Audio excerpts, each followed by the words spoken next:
ให้ทุกท่านมาฟังทางนี้มีรถมือสองคุณภาพดีๆมีของแจกของแถมหลากหลายบริการอย่างดีหลังการขายรับประกันคุณภาพสบายมาปรึกษาพวกเขาได้ห้างขายรถ SK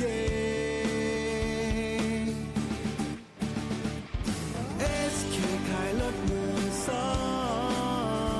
ง SK ขายรถมือสองมีทุกรุ่นพร้อมสนองให้ทุกท่านสมดังใจ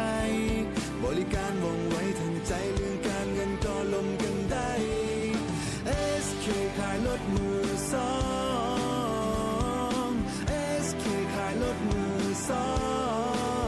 งขอให้ลูกค้าสบายใจพวกเขายินดีรับใช้บริการด้วยใจจริง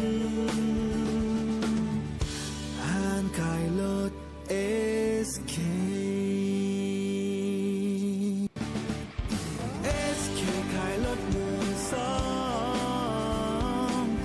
SK ขายรถมือสองมีทุกรุ่นพร้อมสนองให้ทุกท่านสมดังใจบริการว่องไวทันใจเรื่องการเงินก็ลงกันได้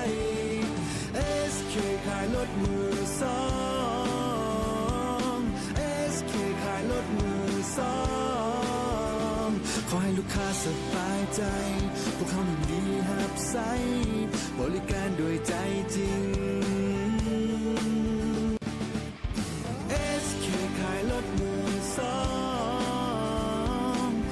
SK ขายรถมือสอง